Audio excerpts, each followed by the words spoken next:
JVM architecture. तो यार JVM architecture के अंदर ना 5 कंपोनेंट्स हो गए।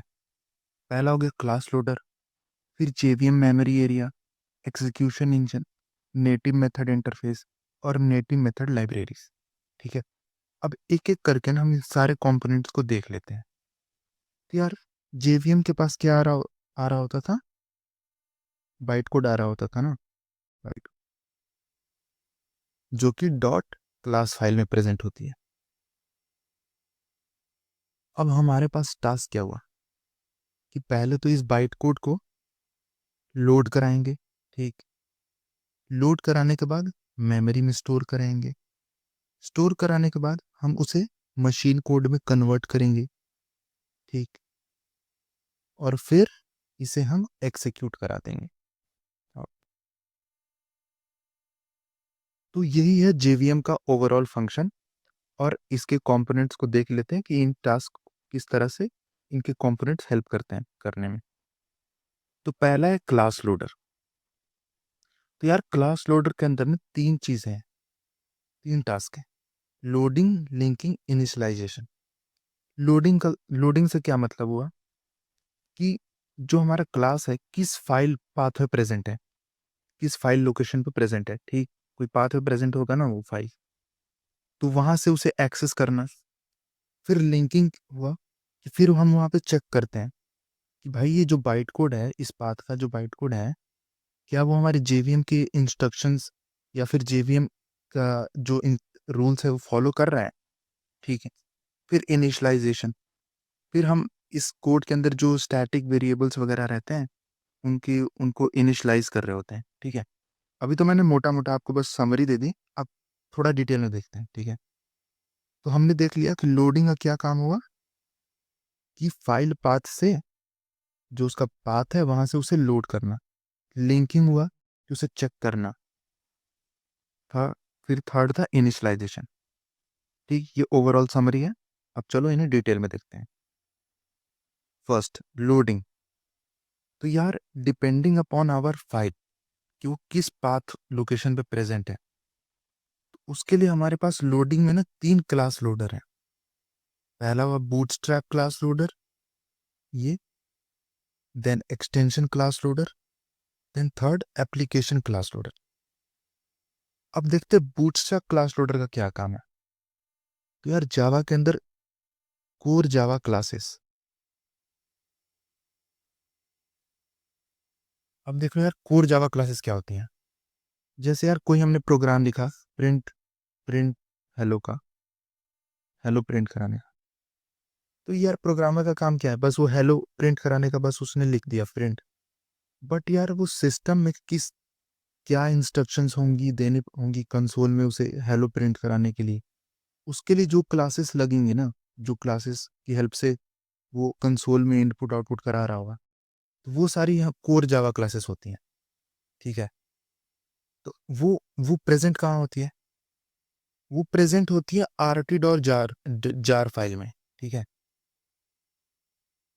यार एक और इन्फॉर्मेशन थी इसमें कि जावा का वर्जन 8 से पहले जो भी हमारे कोर जावा क्लासेस होती थी ना, वो आरटी डॉट जार फाइल में प्रेजेंट होती थी। बट आफ्टर वर्जन 8 हमारी जो कोर क्लासेस जावा क्लासेस हैं वो जे मॉड फाइल्स में प्रेजेंट है। ठीक है, ठीक। तो यार आपने देखा होगा ना प्रोग्राम में इंपोर्ट करा रहे होते हैं, import Java dot lang dot util. ठीक है, अगर नहीं भी होगा तो फिर हम आगे आने वाली वीडियोस में देख रहे होंगे। ठीक है, तो बूटस्ट्रैप क्लास लोडर का काम क्या होगा, to load the core Java classes. Core Java classes include those in java.lang like object and strings and java.io packages। ठीक है, अब इसका पाथ क्या होगा, $java home /jre/library। ये वर्जन 8 से पहले rt.jar फाइल में हमारी कोर जावा क्लासेस होती थी।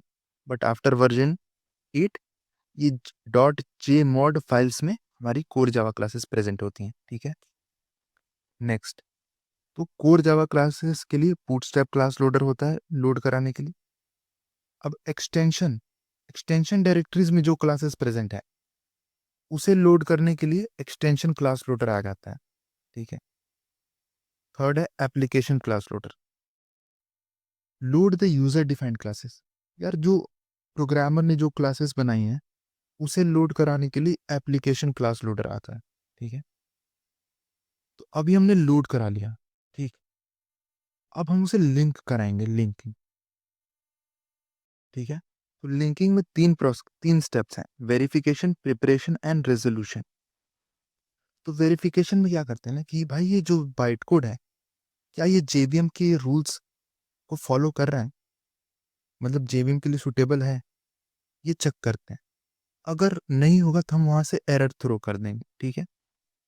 तो उस वेरिफिकेशन में क्या होगा, check byte code for security. Then second, और जब अगर ये फॉलो हो गया तो देन नेक्स्ट हम जाएंगे प्रिपरेशन में। Allocates memory for the static variables. यार प्रोग्राम के अंदर स्टैटिक वेरिएबल्स होते हैं, अभी आपको नहीं पता होगा तो उसे रहने दो। तो हम क्या करते हैं ना, जो स्टैट इस स्टेप में स्टैटिक वेरिएबल्स को मेमोरी में एलोकेट करा देते हैं, मेमोरी में हम उसे डाल देंगे, ठीक है। यानी हमने उसे को मेमोरी एलोकेट करा दिया प्रिपरेशन वाली स्टेप में। Then third step is resolution, replace symbolic reference. यार प्रोग्राम के अंदर हम बहुत सारे सिंबॉलिक एनोटेशंस यूज कर रहे होते हैं, ठीक है। तो इस स्टेप में क्या करते हैं ना, जो सिंबॉलिक एनोटेशंस हैं हम उसके जो रेफरेंस है उससे रिप्लेस कर देते हैं। जिस रेफरेंस को जो होल्ड कर रहा होगा उसके ओरिजिनल रेफरेंस से हम उन सिंबॉलिक रेफरेंस एनोटेशंस को रिप्लेस कर देते हैं, ठीक। थर्ड इज इनिशियलाइजेशन, क्लास सब सब सब क्लास लोडर सिस्टम का ये तीसरा पार्ट है, इनिशियलाइजेशन। पहला हमने देख लिया लोडिंग, फिर लिंकिंग, अब थर्ड है इनिशियलाइजेशन। तो इनिशियलाइजेशन में क्या करते हैं, all static variables are assigned with original value. अभी हमने देखा था ना स्टैटिक वेरिएबल को हमने मेमोरी एलोकेट कराई थी। अब जो प्रोग्राम में जो उसको वैल्यूज दे रखी होंगी ना, तो इस स्टेप में हम उसको वो वैल्यू प्रोवाइड करा देते हैं। So all static variables are assigned with original value. Third, static block will be executed from top to bottom. तो ब्लॉक क्या होता है यार, वो कोड का पार्ट जो टू करली ब्रेसेस के अंदर में होंगे ना उसे हम एक ब्लॉक बोल देते हैं। अब ये स्टैटिक ब्लॉक क्या होता है ये हम आगे पढ़ेंगे, बट आप समझ लो ये ब्लॉक ऑफ कोड है। तो इस ब्लॉक ऑफ कोड को हम एग्जीक्यूट करा देंगे, ठीक। अभी हमने देख लिया लोडिंग, लोडिंग अब क्लियर हो गया। अब लोड कराने के बाद हम उसे स्टोर कहाँ कराएंगे, मेमोरी में स्टोर कराएंगे, ठीक है। अब देखो यार जावा ने ना इंटेलिजेंटली मेमोरी को 5 रीजन्स में डिवाइड कर दी, ठीक है। अब डिवाइड करने का उसका तुक क्या था यार, प्रोग्राम में जो डेटा टाइप्स होते हैं ना, डिफरेंट टाइप की डेटा टाइप्स, उनकी लाइफ टाइम वेरी होती हैं भाई। किसी की लाइफ टाइम पूरे प्रोग्राम में होगी होल, उसका लाइफ टाइम पूरे में होगा। किसी का लाइफ टाइम काफी शॉर्ट टाइम के लिए होगा। कोई कोई डेटा टाइप्स का हो गया कि उसको सबके साथ शेयर हो रहा होगा, कोई बहुत प्राइवेट होगा, ठीक है। तो इन सारी चीजों की बेसिस पे हमने मेमोरी को पांच पांच रीजन में जेवीएम ने डिवाइड कर रखा है, ठीक है। कौन कौन से, method area, heap area, stack, PC register, native method stack. अब इन पांचों को समझेंगे और देखेंगे ये किस किस को स्टोर करा रहा है, ठीक है, और क्यों स्टोर करा रहा है, ठीक है। सो हमने समझ लिया कि different data types have a different life time, ठीक, access pattern and sharing needs. और इसी वजह से जेवीएम ने मेमोरी को 5 हिस्सों में डिवाइड कर रखा है एफिशिएंट स्टोरेज के लिए, ठीक है। अब देखते हैं, फर्स्ट है हमारे पास मेथड एरिया। तो यार मेथड एरिया में ना हम क्लास फाइल की इंफॉर्मेशन को स्टोर करा रहे होते हैं, ठीक। अब क्लास के अंदर क्या क्या होगा, क्लास के अंदर उसका मेटा डेटा होता है, ठीक है। उसके स्टैटिक वेरिएबल्स हो गए, कांस्टेंट पूल्स हो गए। तो इन सारी चीज़ों को हम मेथड एरिया में स्टोर करा रहे होते हैं, ठीक है। अब यार जो क्लास होगा वो तो हर ऑब्जेक्ट के लिए कॉमन होगा, ठीक है। और वो एक ही बार लोड होना चाहिए, शुड बी लोडेड वंस, ठीक। Must persist as long as class is loaded, ठीक है। सो मेथड एरिया में क्या हो गया कि हम जो मेथड एरिया होगा ना, प्रोग्राम में सिर्फ एक ही बार बनता है। मेथड एरिया प्रोग्राम में सिर्फ एक ही बार बनेगा। It stores the class file information and static variables per JVM one memory area, therefore multiple thread can access this area। ठीक है, अब सेकंड पे आ जाते हैं, हीप एरिया। तो हीप में ना हम ऑब्जेक्ट को स्टोर करा रहे होते हैं। So it stores the object, instant variable and arrays. ठीक है यार, जावा के अंदर एरेज और स्ट्रिंग भी ऑब्जेक्ट ही हो रहे होते हैं। ठीक है, आगे समझेंगे अभी से। और हीप एरिया भी कॉमन होता है और एक ही बार क्रिएट होगा पूरे प्रोग्राम में। ठीक है, so it can be accessed by the multiple thread, so the data stored in heap are not a thread safe। not a thread safe का मतलब क्या हुआ कि भाई इसे कोई भी थ्रेड एक्सेस कर सकता है, कोई भी part of the program access कर सकता है इस हीप एरिया में से। ठीक है, अब नेक्स्ट देखते हैं स्टैक एरिया। तो यार जब भी हमारा फंक्शन नया थ्रेड बनेगा ना, तो सेपरेट स्टैक, हर एक थ्रेड के लिए ना हम एक सेपरेट स्टैक एरिया बनाएंगे। ठीक, whenever a new thread is created, a separate stack area will be also created। it stores the current running method and local variables। जो करंट मेथड्स रन हो रहे होंगे ना, और उन्हीं को हम इसे स्टोर कराते हैं। जैसे एग्जांपल्स आप समझो, यहाँ पे एक एग्जांपल दिया हुआ है, ये हमारा मेन फंक्शन हुआ। मेन फंक्शन के अंदर फंक्शन 1 है और फंक्शन 2 है। तो ये स्टैक में कैसे स्टोर होगा? पहला प्रोग्राम का कंट्रोल यहाँ आया, तो एक स्टैक फ्रेम क्रिएट हो जाएगा मेन का। देन फंक्शन 1 का स्टैक क्रिएट हो जाएगा, स्टैक फ्रेम क्रिएट हो जाएगा। देन फंक्शन 2 का स्टैक फ्रेम क्रिएट हो जाएगा। जब फंक्शन 2 एग्जीक्यूट हो जाएगा, तो इसका स्टैक डिस्ट्रॉय हो जाएगा, स्टैक फ्रेम डिस्ट्रॉय हो जाएगा। एंड देन जब फंक्शन 1 एग्जीक्यूट हो जाएगा, तो इसका स्टैक स्टैक फ्रेम डिस्ट्रॉय हो जाएगा। देन मेन एग्जीक्यूट हो गया, देन मेन का स्टैक फ्रेम डिलीट हो जाएगा। ठीक है,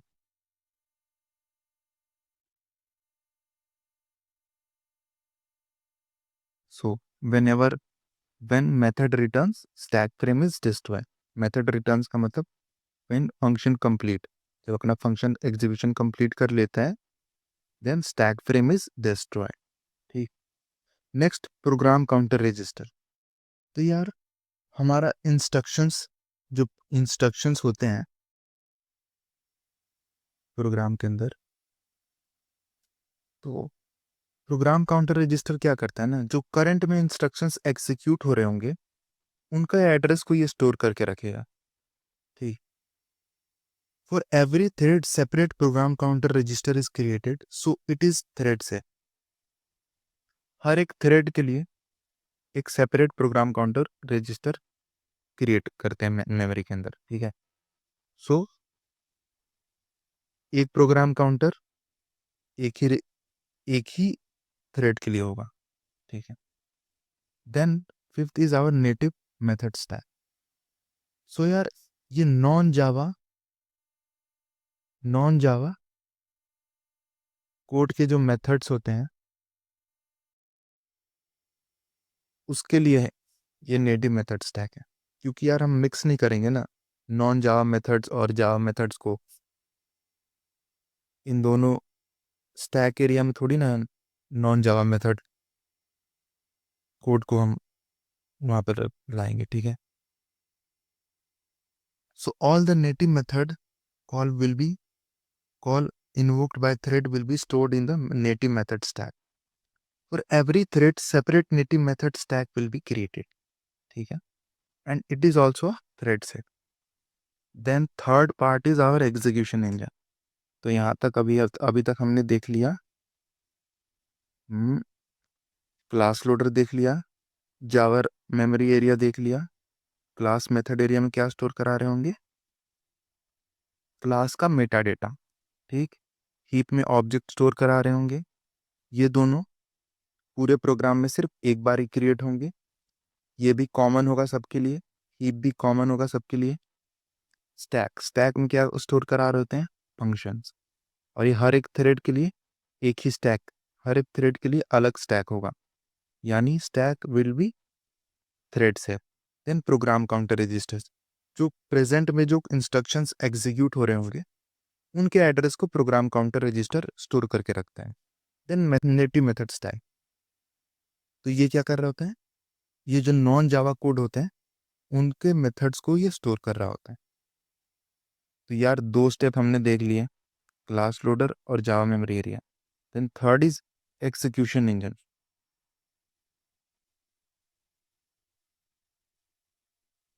अब देखते हैं execution engine.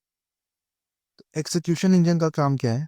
It converts the byte code into machine code and then executes the program.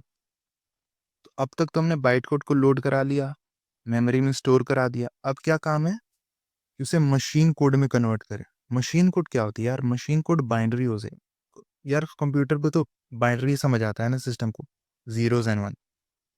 तो जो भी हमारा बाइट कोड है इसे इंटरप्रेटर की हेल्प से, इंटरप्रेटर, जीआईटी कंपाइलर्स, आगे देखेंगे, इन सब की हेल्प से हम मशीन कोड में कन्वर्ट कर देते हैं। ठीक। और जब एक बार हमने मशीन कोड में कन्वर्ट कर दिया तो उसके बाद हम अपने प्रोग्राम को एग्जीक्यूट करा देंगे। तो इसके अंदर के कंपोनेंट्स क्या है? Interpreter, JIT JIT compiler, garbage collector. अब देखते हैं इन तीनों को एक एक करके समझना। इंटरप्रेटर, इंटरप्रेटर का काम क्या होता है यार? इंटरप्रेटर भाई कुछ नहीं है। इंटरप्रेटर का मतलब हुआ कि कोई प्रोग्राम का एक लैंग्वेज से दूसरे लैंग्वेज में कन्वर्ट करना। इस केस में क्या है कि हम बाइट कोड को मशीन कोड में कन्वर्ट कर रहे हैं। ठीक है, वही होता है इंटरप्रेटर, एक लैंग्वेज को दूसरे लैंग्वेज में कन्वर्ट कर देना। तो हम बाइट कोड को कन्वर्ट कर रहे हैं मशीन कोड में। इंटरप्रेटर कैसे कन्वर्ट करता है यार? जैसे ये बाइट कोड हुआ, ठीक, तो पहली लाइन को मशीन कोड में कन्वर्ट करेगा और एग्जीक्यूट कराएगा, देन सेकंड लाइन को करेगा, देन थर्ड लाइन को करेगा। यानी ये कोड को लाइन बाय लाइन रीड करेगा और उसे एग्जीक्यूट करा रहा होगा। ठीक है, बट कंपाइलर के केस में क्या हो रहा होता था?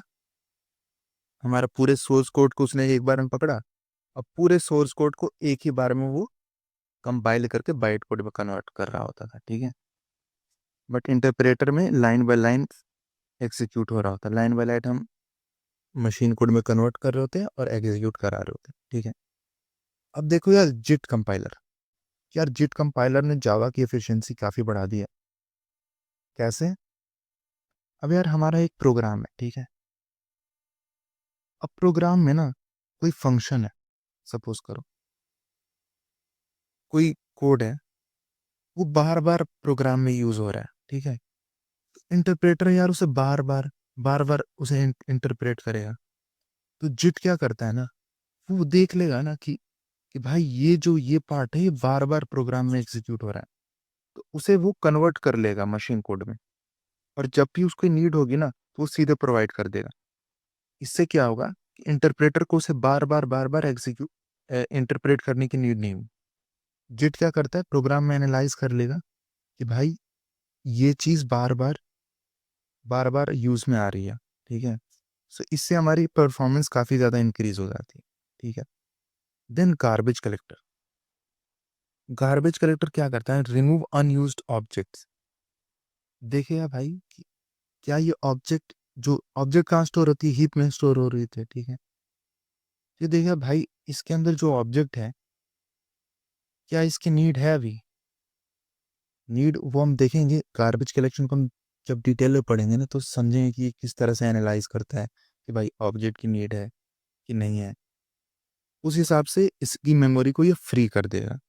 ठीक है, फ्री हीप मेमोरी। सो गार्बेज कलेक्टर भी क्लियर हो गया होगा। तो एग्जीक्यूशन इंजन को हमने देख लिया यार। अब देखते हैं फोर्थ कंपोनेंट, जेएनआई, जावा नेटिव इंटरफेस। ये क्या करता है? जावा को हेल्प करता है नेटिव कोड्स को, जो कि दूसरे लैंग्वेज में जो कोड लिख रखे हैं, non Java code, mainly C और C plus plus plus plus में होते हैं, उन्हें जावा में लाने में हेल्प करता है जेटिव नेटिव, सॉरी, जावा नेटिव इंटरफेस। और ये जो नेटिव मेथड्स है ना, ये नेटिव मेथड लाइब्रेरीज में ये नेटिव कोड से रहते हैं, ठीक है। यहाँ तक पांचवा पार्ट भी हो गया और इसी के साथ हमने अपना जेवीएम आर्किटेक्चर खत्म कर लिया।